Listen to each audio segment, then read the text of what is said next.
Hi everybody, we are going to start a new story today, and this missionary story is called Walking God's Trail, the story of Steve Saint. I've asked Maggie to help me hold the pictures so that I can read the story to you. You'll notice on the front cover that there are two men, and if you look closely at this picture, you'll see that the two men look quite different from each other, and yet they are part of the same family. When you look at these two men, you may wonder, well, how are they part of the same family? Well, these men's names are Steve Saint and Min Kai. And Steve and Min Kai are in the same family because they love the same God. Events that should have separated the two of them, events that should have driven them apart, actually brought them together. Why did this happen? Well, that's what we're going to find out. But in order to do that, we need to go back in time to a time when Steve Saint was just a little boy who was 5 years old. Steve was a playful missionary kid with a toy truck made of wood and a cowboy hat that he wore plumped on his head. He lived on the edge of the jungle in Ecuador, South America. His father, Nate Saint, was a clever jungle pilot, and his mom, Marge Saint, was a tender-hearted nurse. Steve had a baby brother named Phil and an older sister named Kathy. The Saint family had moved to Ecuador as missionaries. Every day when Steve's dad warmed the engine of the missionary airplane that they called 56 Henry, Steve's legs would race to keep up with the bright yellow airplane as it zipped down the airstrip and took off into the air. "I'll radio in later," his dad always promised. And so back in their jungle home, Marge always kept the two-way radio humming. Late each afternoon, crackling sounds would signal that Nate was going to make contact. Soon, his voice would break through with a few words to let Marge know that he was on his way home for supper. Steve's dad and 4 other missionary friends were very concerned about the Waodani people hidden deep in the jungle. Tribal revenge killings and disease had nearly wiped out these people. If someone didn't reach them with the good news about Jesus, they would soon become extinct. As a missionary pilot, Steve's dad spent many hours flying over the thick jungle and searching for the Waodani and their huts.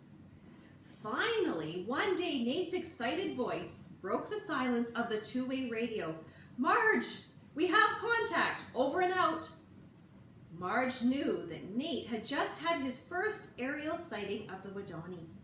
For 13 weeks, Nate flew over the area and dropped gifts to the Waodani using a bucket that he had attached to his airplane.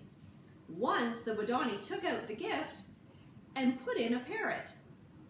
Nate gave the parrot to Steve, and it became his pet. Nate and the 4 missionary friends began planning for a daring, face-to-face contact meeting with the Waodani, who were considered one of the most dangerous tribes on earth.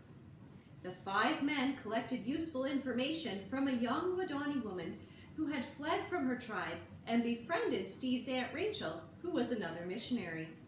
On Tuesday, January 3rd, 1956, Nate Saint, Jim Elliott, Ed McCulley, Pete Fleming, and Roger Yoderane took off in the 56 Henry.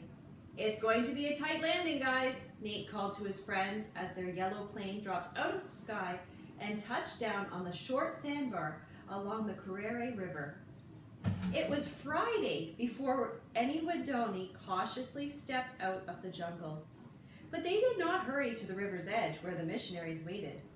Waodani were masters of the jungle, but they were afraid of foreigners, and rightly so, because foreigners had always come to take, never to give. To communicate friendship to the Waodani, whose language they didn't know, Nate, Jim, Ed, Pete, and Roger shared food and used hand motions to talk with the Waodani. One Waodani stroked the yellow wooden bee, that's what they called the airplane, the wooden bee that had fallen out of the sky. Another used his hands to beg for a ride. That night, still another Wadani slept on the sand below the missionaries' treehouse. What the 5 missionaries did not know, however, was that deep in the jungle, an argument had erupted. One Wadani man had been insulted by another, and since the Wadani knew no way to settle an argument except to kill, those foreigners on the beach had been selected to die.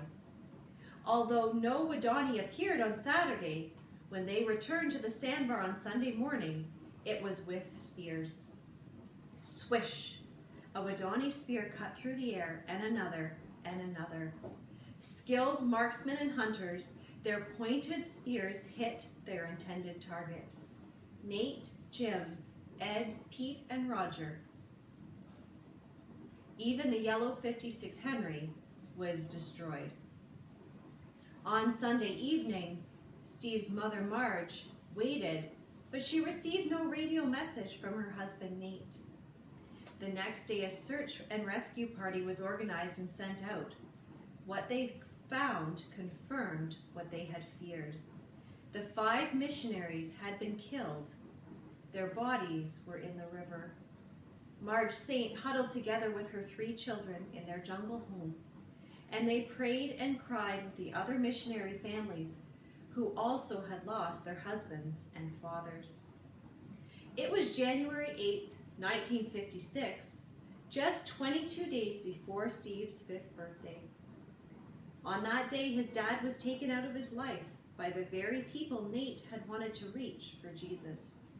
His dad's death was difficult for such a young boy to understand. Yet, Steve did accept it with the help of his mother. Was Marge Saint filled with revenge and a get-even kind of hate? No, because she knew about forgiveness. She too had once been God's enemy, but she had received Christ's forgiveness. God's love filled her heart. Steve never once heard his mom speak out against the Wadani.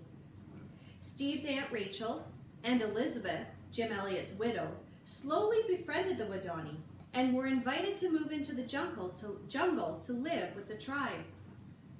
Eventually, Minkai, the warrior who had helped kill Steve's father and had threatened to spear Aunt Rachel, came to her hut one night and asked, "Would the Creator God clean anyone's heart?"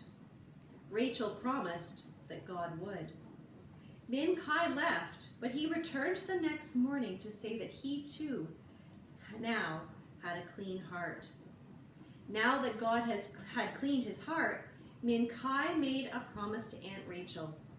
Since he had been among those that had killed Steve's father, he would now be the one to teach Steve how to live. Minkai meant that he would be like a father to Steve.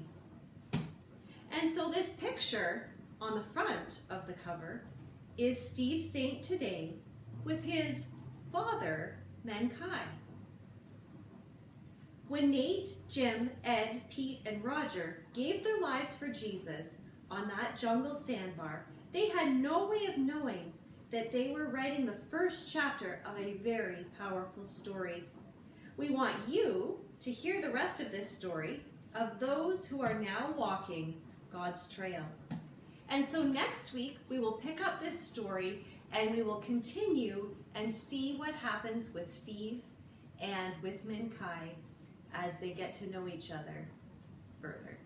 Thanks for joining us today. We hope you all have a wonderful Father's Day. We hope that we can take some time today to show our Father's appreciation and to remember that God is the best, perfect Father. He loves each and every one of us, and He wants to be a father to each of us. Have a great day, and we'll see you next week.